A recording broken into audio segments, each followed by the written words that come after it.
A morning bus accident in Brookland Park has left 4 people injured, including 2 students. Police say the incident happened at 7:15 Tuesday morning when an SUV ran a red light going east on Brookland Boulevard and then crashed into the bus at Regent Avenue. Here are pictures posted to social media from the scene. Police say the bus was bringing kids to Athlos Leadership Academy in Brookland Park. It's always a worst nightmare with your child. Anytime you get a call and that they could be hurt or might be hurt, that's always, the fear always runs through your mind, but you always want them to be safe, and there's always that chance when you're traveling in a car, in a bus or anything, that something can happen. Police say both drivers and 2 students were taken to the hospital with non-life-threatening injuries.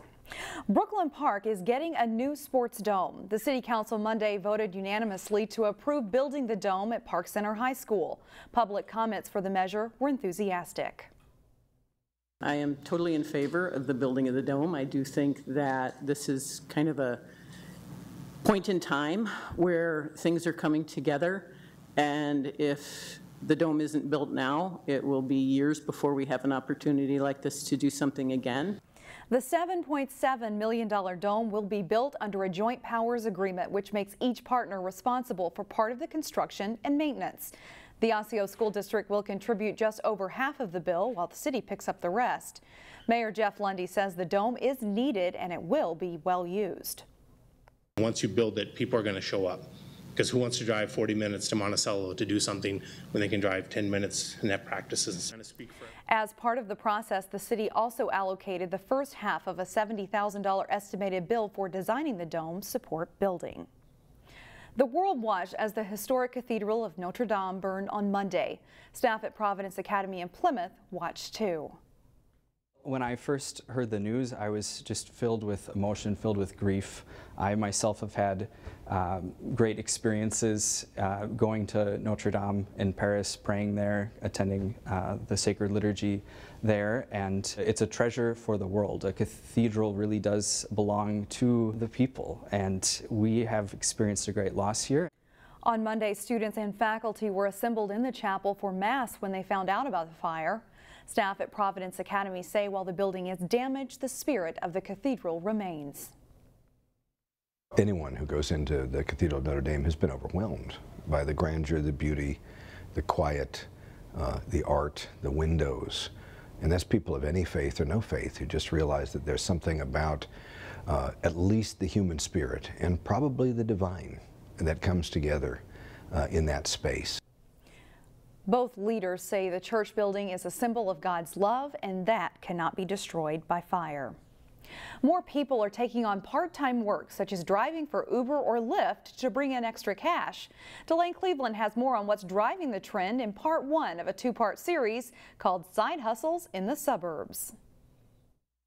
Hello, welcome. At North Hennepin Community College in Brookland Park, you'll find Felipa Cespedes. So do you guys all know where Clues is? She works in the school's admissions department. It's her job to be a resource to Latino students, both current and future. Stop wishing for stuff and start working for it. But when her workday comes to a close, she doesn't always just head home to take it easy. Okay, so the camera's right here, ladies. About 5 times a month, you'll see Felipa at various events, taking pictures with her photo booth. Correct. This is my part-time side hustle. Outside of North Hennepin, Felipa is the owner of Photogenic. 3, 2, 1, look up here. A part-time business she started 4 years ago as a way to make extra money. I started the side hustle because I've always been a busy body, and so after graduating college, I still had to figure out a way to help support my family, and boom, I love pictures. The camera's right up here, okay? Felipa is not alone when it comes to picking up an extra job. According to a survey from the website bankrate.com, nearly 4 in every 10 Americans have a side job.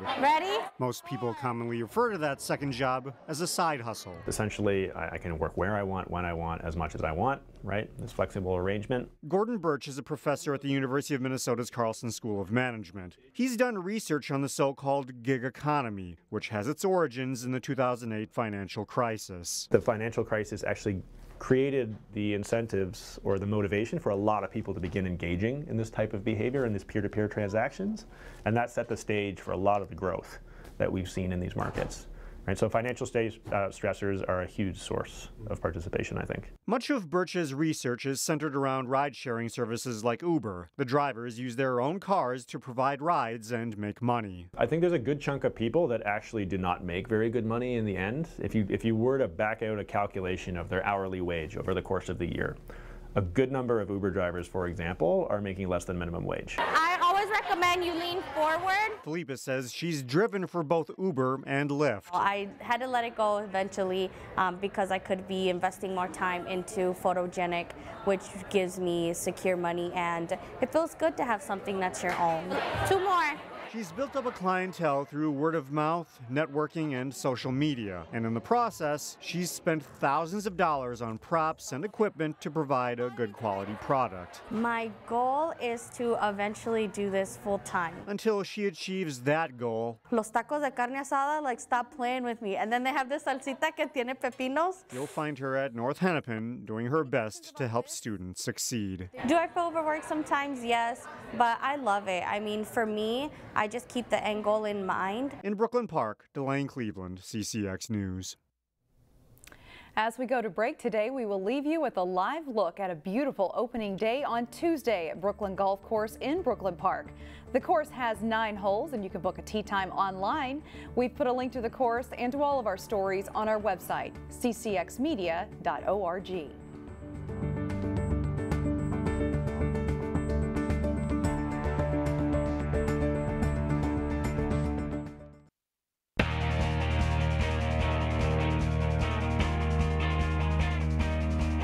High school lacrosse teams across the state are just getting their seasons underway. The Champlin Park girls traveled to Maple Grove to take on a Crimson team coming off a 14-win season.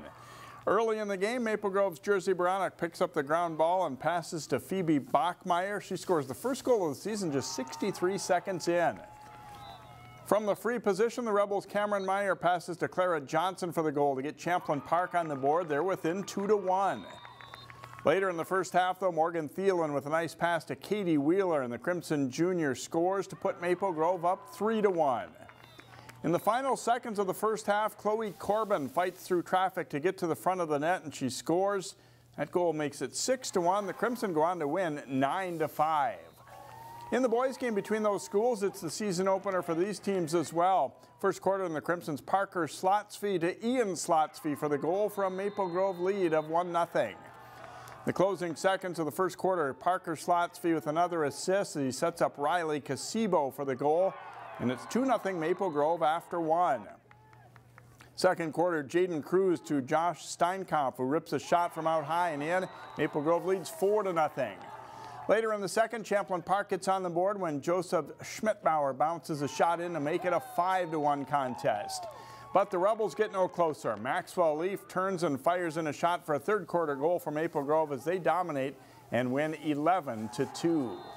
Two of the area's best boys tennis teams hit the court for a non-conference matchup as Wayzata paid a visit to Maple Grove.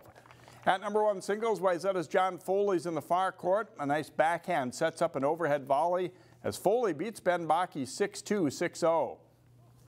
Number 1 doubles, Will Dieters with the serve. Michael Deal splits the Crimson team with a volley. Dieters and Deal beat Reed Dumbold and J.P. Galloway 6-0, 6-0. In the second singles match, Colin Badoon of Wayzata's in the far court. He fires a great backhand passing shot right at the camera on the way to a straight set win over Andrew Dumbold, and Wayzata wins the match 6-1. In prep baseball, Wayzata's first 3 games have been postponed, but they're getting the season started Tuesday. The Trojans are swinging for a return trip to state. If you go by returning varsity experience, the Wayzata baseball team doesn't have much. But in a large school program like theirs, it isn't that unusual. Yeah, for sure. We don't care about graduating so many seniors as we do because we have another group coming right up, and this year's no exception. We're a great team. We love everybody here. So we're not varsity experienced, but we're experienced together, I'd say.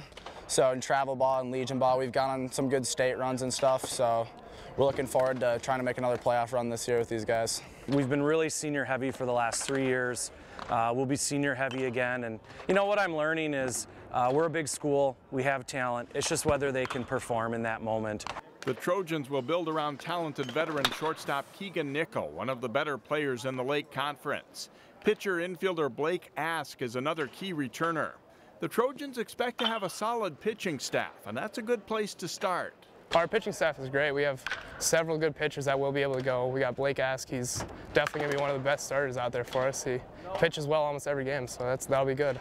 The Trojans have made 3 consecutive trips to the state tournament, including a championship in 2016. They hope to be in the hunt for another section title this spring. Yeah, you know, we focus one step at a time, game by game, but as the season goes on, I think we start to gain confidence, and as the section tournament rolls around, that's when we want to be playing our best baseball. We've been very fortunate to make it to state 3 years in a row, and we're real proud of that. But we haven't changed our expectations. We haven't changed our goals. We're still looking at be competitive, get to the section final, and take it from there. The names may be new, but Wayzata expects the success to continue. The Trojans are facing Edina Tuesday afternoon and have their home opener scheduled for Wednesday, although the forecast isn't looking so great. That's all for sports. More news coming up right after this.